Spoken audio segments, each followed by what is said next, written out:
Bismillah. Bismillah.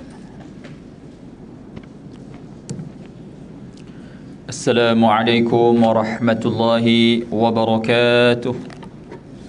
Kita mulakan pertemuan pada tengah hari ini dengan sama-sama membaca Ummul Kitab Al-Fatihah. A'udzu billahi minasy syaithanir rajim.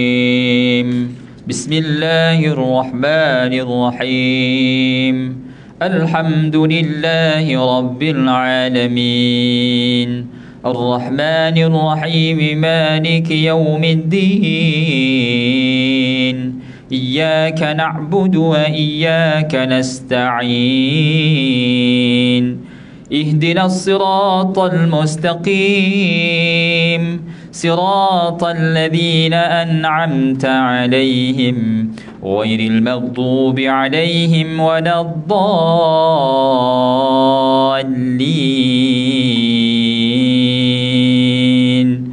Amin. Innal hamdalillah nahmaduhu wa nasta'inuhu wa nastahdihi wa nastaghfiruh wa na'udzu billahi min syururi anfusina wa min sayyiati a'malina. Man yahdihillahu fala mudilla lahu wa man yudlil fala hadiya lahu. Ashhadu an la ilaha illallah wahdahu la syarika lahu wa ashhadu anna sayyidana Muhammadan abduhu wa rasuluh. Subhanaka la ilma lana illa ma 'allamtana innaka antal alimul hakim. Rabbi shrah li sadri wa yassir li amri wahlul 'uqdatan min lisani yafqahu qawli. Allahumma zidna ilma warzuqna fahma. Allahumma barik lana fi Rajab wa Sya'ban wa ballighna Ramadan. Amin ya rabbal alamin. Muslimin, muslimat, tuan-tuan perempuan, warga MBI yang dirahmati Allah Ta'ala sekalian. Pertama dan selamanya, kita merafakkan syukur pada Allah kerana dengan limpahan kurnia, inayah dan kasih sayangnya jugalah kita dapat sama-sama bertemu pada tengah hari yang berbahagia hari ini. Hari ini hari Selasa, sama dengan 4 Rajab. Mudah-mudahan Allah Subhanahu Wa Ta'ala perpanjangkan umur kita untuk sampai ke bulan Ramadan. Tak semua orang Allah Ta'ala izinkan masuk Ramadan, sebagaimana tak semua orang Allah Ta'ala takdirkan Islam. Tak semua orang Allah Ta'ala takdirkan masuk tahun baru. Tak semua orang Allah takdirkan masuk bulan Rajab dan sampai ke bulan Ramadan. Apabila kita dapat peluang itu, maka sepatutnya kita manfaatkan sebaik mungkin untuk menjadi manusia yang beruntung. Kerana ada orang dapat Rajab, bulan Sya'ban, bulan Ramadan, tapi tak dapat apa-apa, dapat penat je. Kalau orang itu meninggal, ya meninggal, tak dapat. Lebih tragis, dah dapat tapi tak dapat apa-apa. Bukanlah seseorang itu di saat dia dengar azan, lalu dia pilih untuk tidak pergi ke masjid, lalu dia rasa dia yang tak nak pergi masjid, melainkan Allah Subhanahu Wa Ta'ala terlebih awal tidak mahu menerima kehadirannya sebagai tetamu. Lebih tragis. Bukanlah seseorang itu pilih untuk tidak baca Quran, dia rasa dia penat, dia malas dia baca Quran, melainkan Allah Subhanahu Wa Ta'ala terlebih dahulu tidak sudi mendengar bacaan Quran daripada mulutnya. Lebih tragis. Bukanlah seseorang itu nampak tabung untuk sedekah, lalu dia pilih untuk tidak mahu sedekah, dia rasa dia pilih, melainkan Allah Subhanahu Wa Ta'ala terlebih dahulu telah mentakdirkan dia tidak bersedekah kerana Allah tidak sudi terima sedekah daripadanya. Jadi setiap kali kita boleh buat taat dalam bulan Rajab ini, kalau boleh maksimumkan, rancang, plan ibadah itu. Kalau kita dah rancang, paling kurang kalau kita tak mampu nak buat pada masa-masa yang mampu buat, bukan sebab kita tak mampu buat, kita nak buat, tapi kita dah rancang, kita dah plan dah. Kita buat gitu. Ya, kita rancang ibadah ni sebab bulan Rejab ni dia dua je. Pertama, bulan untuk persiapan Ramadan. Bulan Rejab adalah bulan tingkatkan amal ibadat. Dua ni je.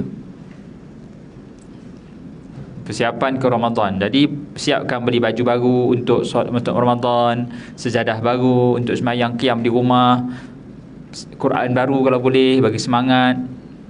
Ya. Semangat baru. InsyaAllah kalau itu yang berlaku sempena Rejab ini kita buat, semangat tu datang. Kalau di tanah Arab macam tu. Tapi kita pun beli baju baru bukan untuk Ramadan, untuk Syawal Ustaz, untuk raya. Takut habis dah saiz nanti. Mana beli awal untuk fokus Ramadan katanya. Elok masuk Ramadan jenama lain pula tengah sale. Goyah. Goyah. Zaman dulu ya nak kena pergi shopping kat Kamda lah apa. Zaman sekarang shopping kat TikTok je. Buka TikTok, hilang pedoman.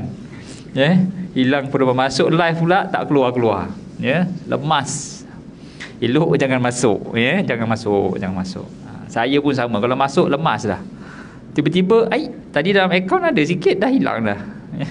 Rupanya lemas dengan pasaran-pasaran di dalam itu. Janganlah. Siapa-siapa yang tak ada akaun TikTok dia terhindar dari fitnah akhir zaman. Ya, jangan. Baik, jadi bulan sini adalah untuk fokus preparation untuk Ramadan dan juga untuk tingkatkan kualiti dan kuantiti ibadah. Kalau sebelum ni ngajinya sikit-sikit, konsisten, istiqamah. Jangan tunggu semangat baru beribadat. Kita beribadat tanpa semangat pun tak apa. Itu sepatutnya kita kena buat walaupun tanpa semangat. Ustaz, tak ada semangat lah. Semangat tu tak perlu pun. Yang penting buat. Dengan semangat ke tak ada semangat ke, masuk bulan Rejab, we have to. Gitu. Ngajinya lebih, solatnya lebih, tindakannya lebih, ibadahnya lebih. Boleh insya-Allah. Tuan-tuan dan puan, kita menyambung tafsiran surah Al-Insan. Yang mana kita dah bicarakan pada permulaan surah, Allah Subhanahu wa taala memulakan ia dengan menceritakan hakikat kejadian manusia yang sebenarnya tidak ada apa-apa, ya. Tak pernah datang kepada pemikiran kamu yang bahawasanya kamu dulu tu tak boleh nak disebut sebagai apa pun. Itu antara dipanggil Allah Ta'ala memerli kita dengan pertanyaan. Takkan tak datang berita pada engkau yang kau dulu ni tak ada apa-apa pun, tak ada nak disebut sebagai manusia pun tidak. Kemudian masuk pada siri yang kedua, kita cerita berkenaan dengan ganjaran ahli syurga, ya, yang diberikan kenikmatan. Innal abrara yashrabuna min ka'sin. Itu antara ayat yang kita kupas, orang-orang yang buat baik dapat apa dan sebagainya. Dan kita masuk pada ayat ke-13. Betul tak ayat 13? Tuan Allah Subhanahu wa taala berfirman, a'udzubillahi minasyaitanir rajim, muttaqiina fiha 'alal araik لا يرون فيها شمسا ولا زمهريرا ودانية عليهم ظلالها وذللت قطوفها تذليلا ويطاف عليهم بآنية من فضة وأكواب كانت قوارير من فضة قدروها تقديرا. 14, 13, 14, 15, 16 yang bermaksud di dalamnya mereka duduk di atas hamparan.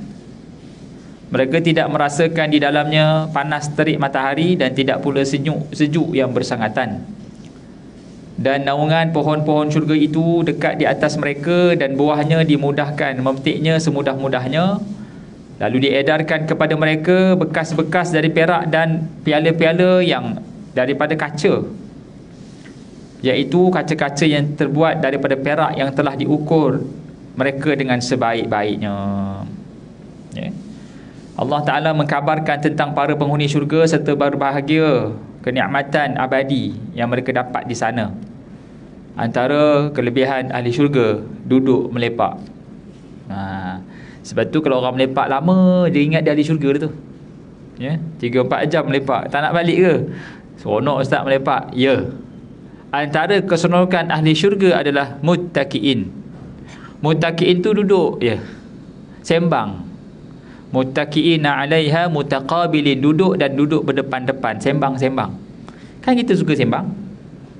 Tak ada apa pun, tak ada benda nak cakap, cari point, sembang. Sembang. Manusia suka benda tu dan Allah raikan keseronokan itu di dalam syurga. Dalam syurga adanya kerakyaan, antara kenikmatannya duduk berdepan-depan. Takiin. Dan ada juga hamparan yang indah. Selalunya tuan-tuan dan puan, bila sebut tentang kenikmatan-kenikmatan seumpama ini, yang lebih tertarik adalah ahli syurga, ahli wanita. Disebut ada sungai, disebutkan ada hamparan, disebutkan ada anak-anak kecil berlari-lari. Bagi wanita, itu lebih dijadikan sebagai daya penarik. Ada bekas-bekas cantik, ada pinggan mangkuk. Orang perempuan kan suka pinggan mangkuk. Kalau pergi ke pasar raya tu tengok pinggan mangkuk, beli yang mahal-mahal, tapi bukan untuk guna, untuk simpan.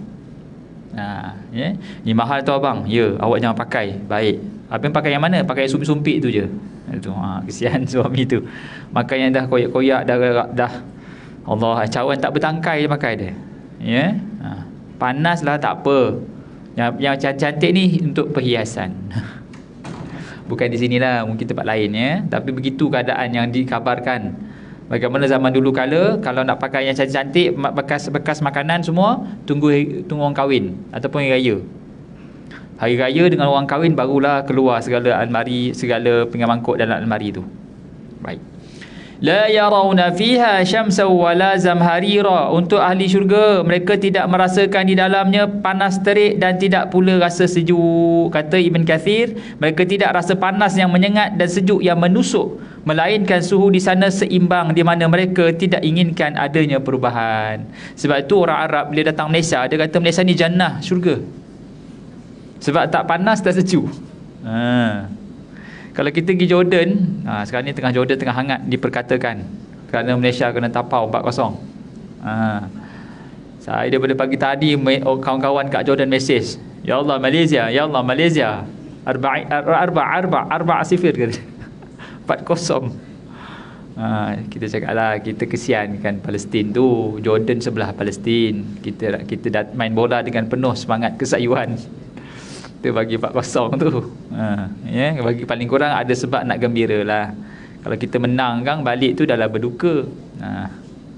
4-0. Kalau di musim winter ataupun musim summer, musim panas, mereka sangat seronok duduk dengan cahaya matahari. Kalau nampak hamparan hijau, nampak rumput-rumput, mereka akan baring di atas rumput di matahari yang panas terik.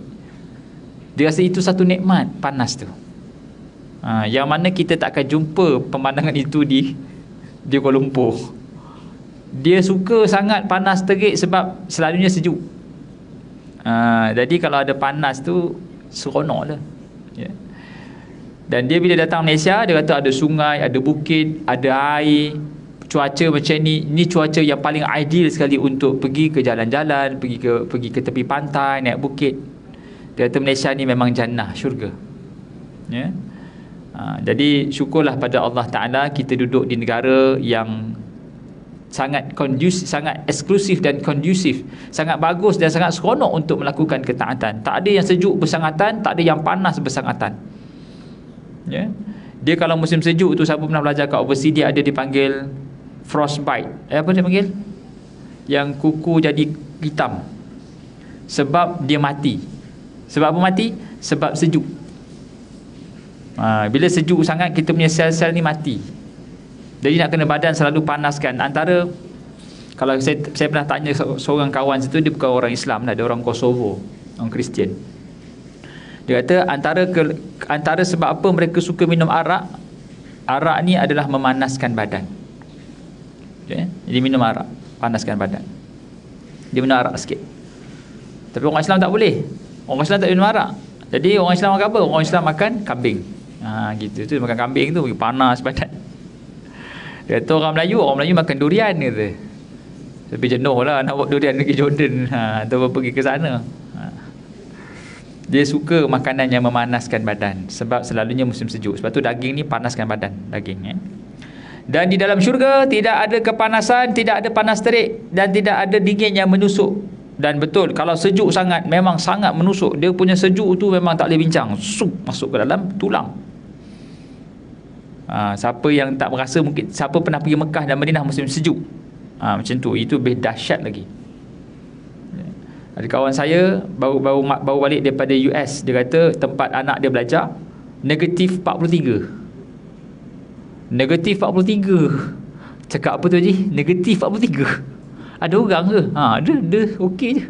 Segar dia kata. Tak payah gosok gigi pun rasa min. Itulah student-student Malaysia dulu belajar kat Jordan. Ya? Tak payah gosok gigi pasal selalu rasa min je. Teruk perangai. Ya? Balik-balik jadi profesor Madya. Padahal gigi tak gosok masa belajar dulu. Angin lah Ada yang jenis pakai baju siap sebelum tidur, pakai baju pergi sekolah dah, pakai baju universiti. Bangun tidur terus masuk bas. Champion kau ni. Bangun sampai subuh terus pergi bas. Punyalah tak mandi sebab terjimat air, beruk gigi pun tak payah pasal ada min. Pakai minyak wangi je. Minyak wangi. Jadi subhanallah, ahli syurga Allah Ta'ala gambarkan keseronokan, keindahan, kebahagiaan dengan cuaca yang sangat enak. Wadaniyatan alaihim zilaluha, dan naungan dekat di atas mereka, ada teduhan-teduhan. Bayangkan situasi itu disampaikan kepada mereka yang sedang diseksa di dataran padang pasir yang panas. Jadi para sahabat bila dengar cerita-cerita macam tu rasa teruja sangat nak pergi ke syurga. Biarlah badan di dunia disengat, biar badan di dunia dipukul, dipalu, tapi kalau hakikatnya bahagia di hari akhirat itu adalah dambaan mereka semua. Ya? Kita tahu bila turun di Madinah ni tuan-tuan dan puan, umat Islam diuji dengan peperangan. Di Mekah tak ada peperangan. Sebab apa nak berperang kat Mekah? Pasal mereka bukan dalam attacking mode, mereka dalam defensive mode. Di Mekah mereka sentiasa dalam keadaan ditekan. Ketika berhijrah ke Madinah, ni ayat ni, surah ni Madaniyah, selepas hijrah. Peperangan silih berganti. Lepas satu perang, lepas perang, tak boleh nak settle. Jadi ada sahabat yang mati, ada sahabat yang cedera, belum sempat lagi nak baik, dah perang balik. Perang Badar, perang Uhud, perang Khandaq, perang Badar. Jadi bila sebut tentang ganjaran syurga, kenikmatan syurga, jadi para sahabat yang down ni rasa, tak apalah, kalau ganjarannya syurga aku sanggup pergi. Ya, sebab tu di Gaza sebagai contoh, diorang boleh pertahankan bumi Gaza tu sebab apa yang mereka nampak lebih besar daripada apa yang sedang mereka alami. Ya, mereka memiliki visualization. Al-Quran bawa kita visualize. Sebab tu orang yang selalunya boleh istiqamah dalam satu ibadah, istiqamah dalam satu bisnes, istiqamah dalam satu apa juga yang dia buat, dia dah ada satu visi. Visi tu asasnya visualization lah. Dia visualize, dia nampak apa yang dia belum dapat lagi. Orang yang nampak apa yang belum dia dapat, selalunya dia akan ada konsistensi, istiqamah. Kalau orang yang tak nampak apa yang patut dia nampak lagi 20 tahun, 30 tahun ataupun 5 tahun, jadi dia akan ambil tindakan immediate untuk mungkin putus asa, tukar bisnes lain, akhirnya meninggalkan tempat yang dia ada sekarang sebab dia tak nampak kenapa dia kena stay. Macam itulah. Ya. Sebab tu penting ada misi dan visi. Visi ni kita kena visualize. Lagi 5 tahun tuan-tuan dekat MBI apa nak jadi? Kena ada visi. Misi adalah apa nak buat untuk capai visi tu. Aku kalau lagi 5 tahun aku nak jadi head of department, HOD. Aku tengok HOD aku sekarang dia ada kemahiran ni. Jadi kita pun tanya, bos, macam mana saya lagi 5 tahun nak jadi macam bos? Okey, kau buat macam ni, kau pergi belajar sini, kau pandai urus event, kau kena pandai deal dengan macam ni, kau pergi study ni, sini. Tapi selagi aku hidup, jangan harap, kata. Cantas terus. Tak adalah bos, paling kurang saya nak ada that kind of value lah. Value yang bos ada, saya nak ada. Paling kurang kalau tidak di sini, lagi 5 tahun mungkin tempat lain, tapi sama posisi dengan bos. Okey. Ini cara kita nak develop anak buah lah. Ya, kalau jadi bos, kalau depan saya ada bos, develop anak buah. Kalau dia dapat offer, bagi dia semangat untuk pergi interview. Masa saya dulu berkhidmat sebagai head of department, saya suruh staff saya pergi interview. Sebab dia kena jual nilai dia, bukan jual diri tak. Maksudnya dia tu marketable, boleh masih lagi valid untuk orang lain ambil. Bila dia dapat offer tu, dan kita match lah, dia boleh naik pangkat, naik gaji, boleh naik gaji, dan dia masih lagi in demand, on demand. Jadi subhanallah. Jadi orang kena ada misi dan visi. Nak capai satu visi tu mesti ada misi, cara kerja yang perlu dibuat. Sama juga bulan Rejab, bulan Syaban, apa misi dan visi tuan-tuan dan puan? Tak ada. Saya ingat Rejab, Ramadan, Syaban ni macam tahun-tahun lepas lah Ustaz. Ada, tak ada, tak apa. Saya bulan bersilih berganti, saya macam tu lah. Rugilah. Rugilah. Ingat apa? Kita datang tahun baru ni tak ada apa-apa misi daripada Allah Ta'ala ke? Ada misi kita. Apa misi kita? Jadi khalifah, jadi hamba. Itulah kita punya misi dan visi. Apa sahaja yang kita buat menambahkan nilai sebagai kehambaan dan menambahkan nilai sebagai kekhalifahan. Visi kita adalah menjadi khalifah yang terbaik, visi kita menjadi hamba yang terbaik. Dan apa misi dia? Macam mana nak pastikan kita jadi hamba yang terbaik dan khalifah yang terbaik? Bila sebut jadi hamba, setiap ibadah kita mesti ada nilai. Solat lebih bernilai, puasa lebih bernilai. Menilai boleh jadi kuantiti dan kualiti. Lebih banyak maksudnya lagi baik. Kalau tak dapat lebih banyak, maka kita fokus pada tambah nilai di saat kita melaksanakan ibadah itu. Solat lebih khusyuk, lebih faham. Bacaan Quran lebih banyak menghafal. Paling mudah kita nak ukur kualiti kehambaan kita, tengok kadar hafalan Quran kita dengan tahun lepas. Saya ingat saya di MBI ni setiap kali saya beritahu dah hafal surah Al-Mulk. Ni dah tahun ke berapa dah. Saya nak tanya Al-Mulk dah hafal belum? Orang yang lama lah. Tapi orang lama saya tahu dah hafal dah. Sebab dia tunduk je, dia dah hafal. Ini Al-Mulk kan senang Ustaz. Al-Mulk itu adalah tiket untuk selamat dalam kubur. Kita nak minta umur panjang. Semua nak umur panjang. Tak ada siapa yang minta nak mati awal. Tapi bila kita minta umur panjang, selalunya kita kena letakkan komitmen untuk taat. Dan komitmen untuk taat itu mesti diukur. Boleh kita ukur progresnya. Sebab tu saya suka sarankan kita target untuk hafal Quran. Paling kurang mesti ada movement, pergerakan hafalan Quran itu. Kalau setahun satu juzuk, insya-Allah lagi 30 tahun daripada tahun ini kita semua hafal Quran. Biar lambat, yang penting kita ada target. 30 juzuk, satu tahun satu juzuk, achievable and doable, boleh buat. Kalau tahun 2054, berapa umur agak-agak? Depan saya ni semua bawah 40 saya ingat. Bawah 30. Tambah 30 semua bawah 80 lagi lah. Masih lagi hebat untuk digelar sebagai Al-Hafiz. Barulah ada sebab, ya Allah panjangkan umur aku ya Allah, aku nak hafal Quran tak habis lagi. Baru betul lah panjang umur sebab hafal Quran. Ya Allah aku nak panjang umur ya Allah. Sebab apa? Tak tahulah. Macam mana minta bajet tapi tak tahu nak buat apa event. Bos minta bajet bos. Boleh untuk apa ni? Department saya nak buat family day lah bos. Berapa banyak kau nak? Boleh 5,000. 5,000. Staff berapa orang? Staff saya 20 orang. Okey lah 5,000 okey lah. Barulah sebab nak bos nak bagi 5,000 sebab buat family day. Ni minta 5,000 tak ada apa-apa. Tak ada apa-apa lah bos. Saja nak dapat 5,000. Minta umur panjang, komit untuk taat depan. Jadi senang nak taatnya adalah hafal Quran. Ini bulan dia. Baik. Jadi di dalam syurga, bayangkan mereka ataupun sahabat pada ketika itu sedang berhadapan dengan ujian. Bila sebut tentang nikmat, tidak panas, tidak sejuk, dan di dalamnya ada teduhan-teduhan, mereka jadi sangat seronok. Jadi kekuatan itu terus datang. Kenapa adanya visi penting? Visi penting visi penting sebab dia menyebabkan hati kita ada konsistensi. Selalunya orang tak ada konsistensi, tak ada istiqamah sebab dia tidak ada visi hidup. Saya ulang balik, selalunya orang tak ada konsistensi dalam aktiviti, dalam perbuatan, dalam kerjanya kerana dia tidak ada visi. Dia tak tahu apa nak capai dalam hidup. Dia hanya pergi pagi balik petang, pergi pagi balik petang, pergi pagi balik petang macam orang lain. Kalau nak kerja ada progress dan dia kena target. Lagi 10 tahun aku nak jadi apa? Duduk seorang-seorang, duduk dengan bini. Lagi 10 tahun macam mana kita buat? Lagi 10 tahun insya-Allah lah, kalau ikutkan yang ada sekarang ni, kalau kita boleh saving sebulan 500, setahun 6,000. Kalau setahun 6,000, 10 tahun kita ada 60,000 dah.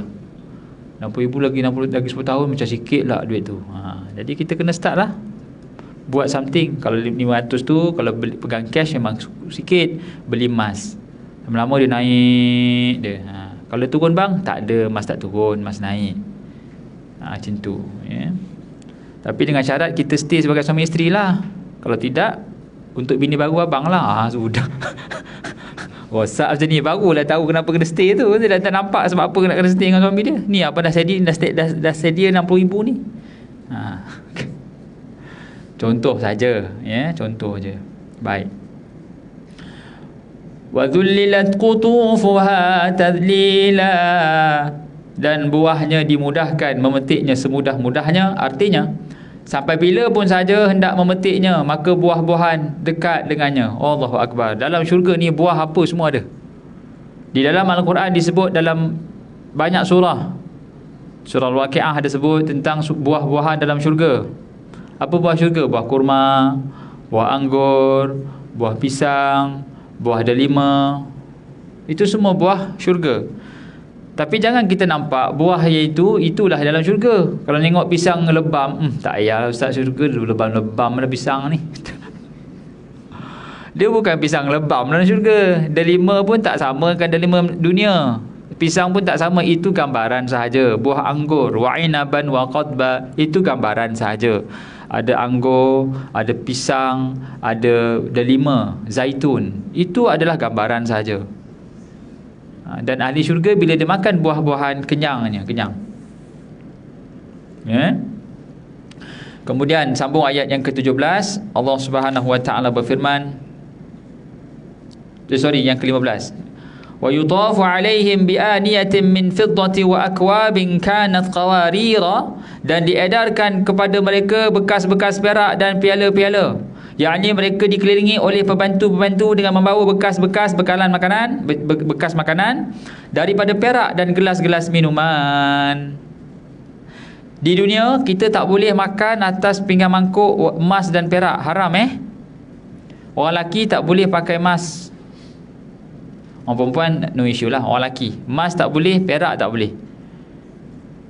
Saya tengok pasti ada orang lelaki pakai emas. Dia pakai cincin emas lah, pakai rantai emas lah. Dah kenapa? Nak nunjuk sangat dia gangster, kata. Tak gangster mana kalau berani pergi Palestin sekarang. Goyang ada. Pakai emas sebagai, berani ke? Nak nunjukkan dia memang lelaki yang betul-betul lelaki. Melainkan saya kata kalau pakai emas ni, tapi rasa lelaki ni sebenarnya pondan. Sebab perempuan boleh pakai emas. Laki tak boleh pakai emas. Laki tak boleh pakai apa? Tak boleh pakai emas, tak boleh pakai sutera. Sutera tak boleh. Kadang-kadang tie tu ada pakai 100% silk. Pergi tengok balik, oh 100% silk, terus buka. Duduk atas sutera pun tak boleh. Sutera tu dijadikan cushion. Duduk tak boleh. Tak boleh bagi lelaki. Kadang-kadang baju batik tu 100% silk, tak boleh. Unless kalau bercampur. Campur yang cotton dominan, silk dia jadi bawah, itu tak apa. Tapi seloknya tak payahlah. Silk ni hanya untuk membalut luka saja, tak apa. Ingat cincin emas tak boleh, cincin perak tak boleh. Dengan sutera, pakaian sutera, ini lelaki tak boleh. Perempuan tak ada masalah. Dan lelaki tak boleh pakai gelak, tak boleh pakai rantai, tak boleh bertubang, tak boleh. Walaupun hanya sekadar fashion-fashion, tak boleh. Man tashabbaha biqaumin fahuwa minhum, tak boleh. Cuma gelang tu je, ada orang pakai gelang. Orang lelaki pakai gelang. Gelang ni untuk apa? Kadang-kadang untuk kesihatan dia ada sebab. Kalau dia pergi haji, dia pakai gelang, tagging, sebab takut kalau mati ke apa, ada Malaysia, tagging tak apa. Ni pakai tali tu macam orang bukan agama Islam. Lah kenapa? Tangkal dia kata, ni bawa ong ustaz. Dah ong apa? Ong gedek-gedek. Kan? Itu kata ong gedek-gedek. Tak ada ong-ong dia. Cincin boleh pakai. Itu pun ada yang pakai jari tengah. Tak boleh pakai cincin jari tengah, haram. Pakai jari manis dengan jari manis jari kelingking je. Tak boleh pakai emas dan tak boleh pakai jari selain pada jari manis dengan jari kelingking. Itu laki. Perempuan tak kisah. Nak jadi apa pun pakailah. Nak pakai semua boleh. Itu jadi ayahanda Rani Kuluk pula, semua tangannya. Laki tak boleh laki jadi manis dengan dia keringking je pakai cincin. Yang itu haram. Sarung cincin emas tak boleh. Haram. Baik, itu saya beritahu awal sebab kadang-kadang kita tak belajar di sekolah. Tak sentuh bab-bab halal haram pakaian. Begitu. Dan subhanallah, ahli syurga ni dia ada yatufu alaihim, dikelilingi oleh pembantu. Persoalan dia, siapa pembantu ni ustaz? Siapakah yang dianggap sebagai pembantu-pembantu syurga? Yang disebut dalam hadis Nabi SAW yang mafhumnya, anak-anak kecil yang mati kecil, budak-budak yang mati kecil, yang dia ni bukan mukallaf, meninggal dunia, maka mereka ni akan jadi pelayan-pelayan syurga. Dia orang ni ahli syurga lah, tapi jadi kerja, dan mereka seronok berkhidmat. Jangan kita ingat pembantu-pembantu syurga ni bekerja pula, bergaji, tidak. Dia kerja dengan seronok.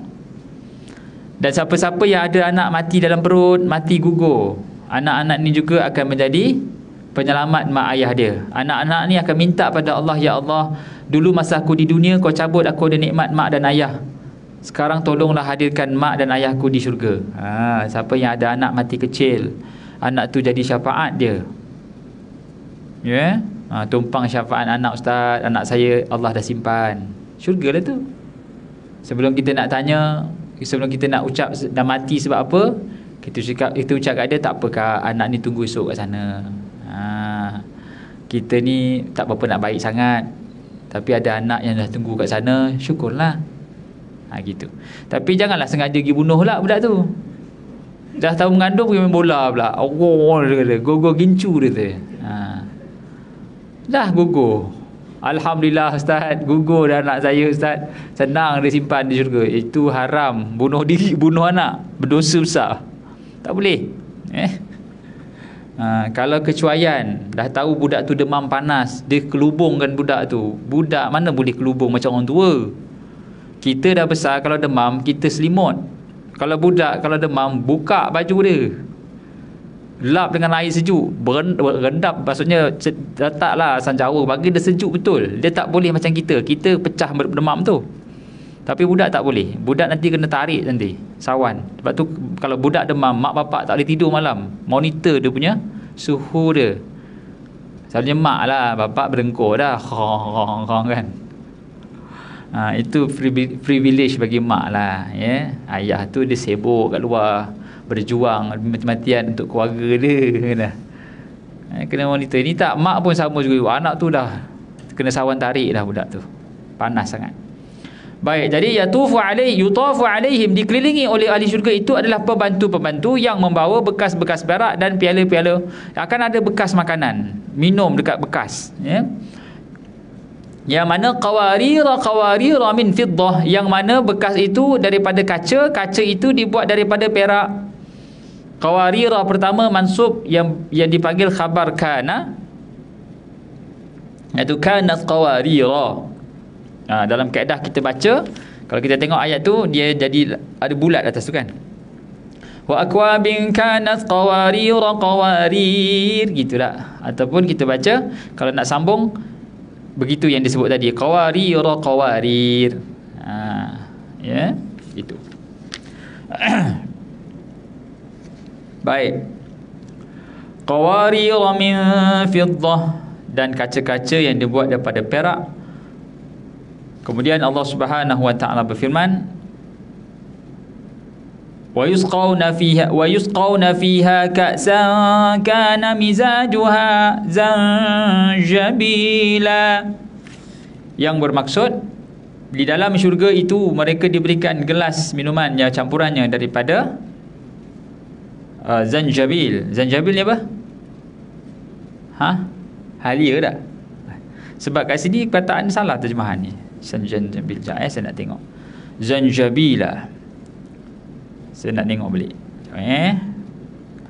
Zanjabil. Halia, zanjabil. Itulah zanjabil. Di subhanallah, zanjabil ni adalah sebahagian daripada minuman ahli syurga. Mizajuha zanjabila, gitu dah. Masya-Allah. Iaitu orang-orang yang berbuat baik juga akan diberikan minuman dengan gelas-gelas yang indah-indah. Mizajuha zanjabila. Gitu. Masya Allah. Yang ini segelas minuman yang campurannya adalah halia.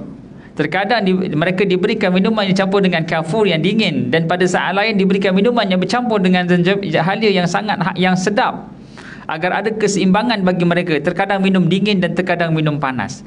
Dan kita kena ingat, ya, apa yang disebut di dalam Al-Quran, ya, dia tidaklah seperti apa yang kita mampu bayangkan di minda. Ma la ainun ra'at wala uzunun sami'at. Apa yang mata tak pernah tengok dan telinga tak pernah dengar. Tapi disebut tadi zanjabil. Zanjabil di dalam Quran ni, halia dia tak sama. Ustaz, saya tak boleh minum halia, Ustaz, kan berangin perut saya. Tak. Ini nak cerita sedap, seronoknya minuman itu, ya. Memanglah kalau minum teh halia tu sedap, teh tarik halia, Ustaz. Wahai, ya. Berangin-angin ada min. Tetapi di dalam syurga ini dipanggil kata-kata metafora lah dalam bahasa kitanya, ya, metafor untuk kita faham bahawa nikmat itu yang kita boleh faham sedap airnya dicampur dengan sesuatu yang sedap, ya, gitu. Aina fiha tusamma salsabila. Dan mereka dikelilingi oleh pelayan-pelayan muda yang tetap muda. Bukan. Dan didatangkan daripada sebuah mata air syurga yang dinamakan salsabila. Wa yatufu alaihim wildanum mukhalladun. Idza ra'aitahum hasibatahum lu'lu'an manthura. Dan apabila kamu melihat di sana, dan mereka dikelilingi oleh pelayan-pelayan muda yang tetap muda. Apabila kamu melihat mereka, kamu akan mengira mereka mutiara yang bertaburan. Allahu Akbar. Ya. Yatufu alaihim wildan. Wildan ini adalah anak-anak muda. Waladun, anak.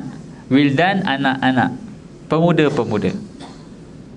Jadi dalam syurga ada pelayan-pelayan abang-abang sado. Panggil, ya. Kan. Maksudnya indah lah, ceritanya indah.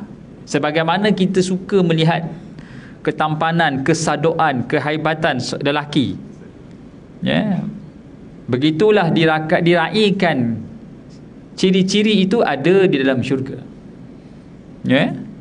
Melihat lelaki yang gagah, menyenangkan pemandangan, dia kata, ya.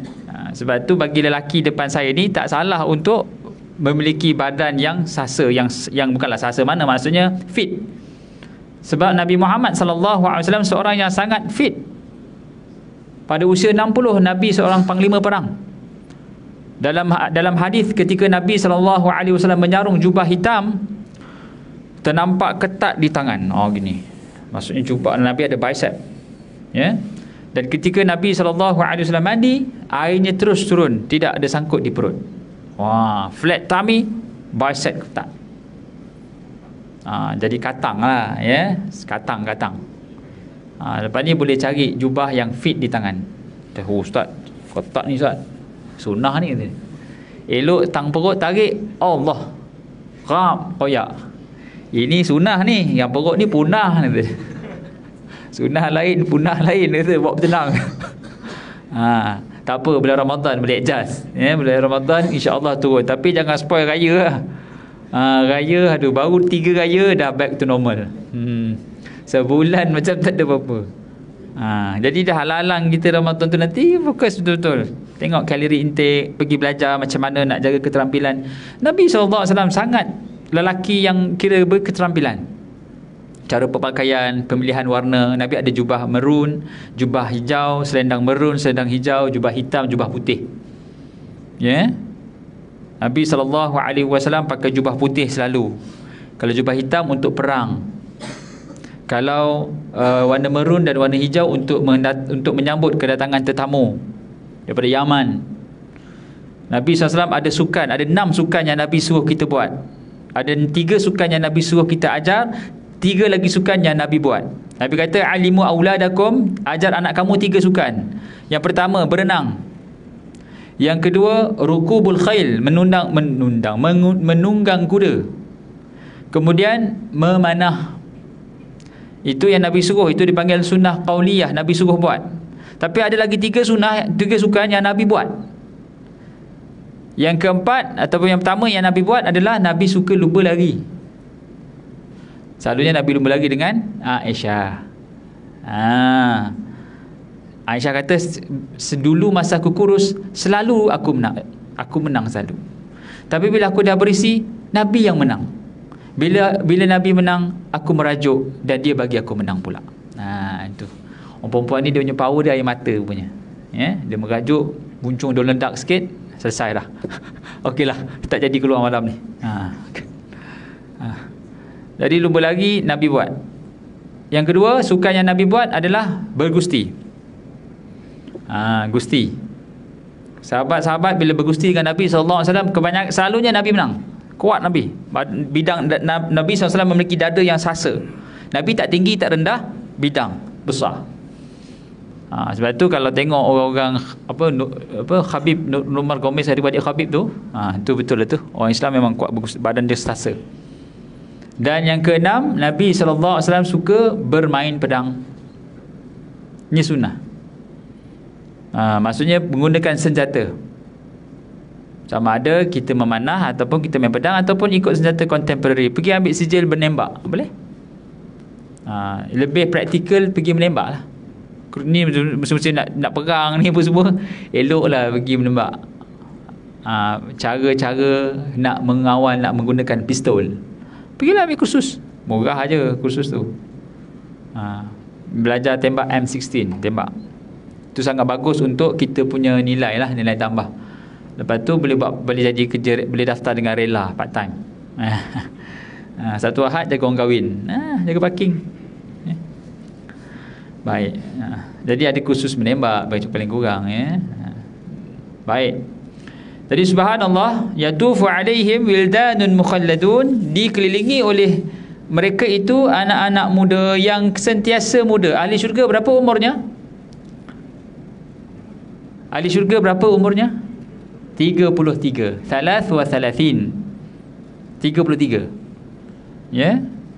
Nanti kita jumpa tok, kita jumpa opah, ni opah aku ke? Muda. Jumpa tok, 33. Kita akan jumpa semua orang dalam syurga semua 33. Kenapa 33? Selalunya tahap kematangan manusia akan dicapai pada usia 30-an, awal 30-an, 33. Lepas 35 selalunya kita akan start dari sudut fizikal lah, dia akan start turun. Dari sudut kematangan 40, matang minda. Tapi 40 serius sangat. Dia dah tak ada dah zaman-zaman suka main bola. 40 mana bola, dia matang minda tapi nak bersukan dah tak ada semangat dah.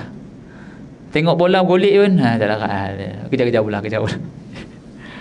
Tapi kalau 30-an dia kejar lagi, macam Ronaldo kan, dia umur 39, 38 dia pindah Liga Arab supaya dia sentiasa disanjung.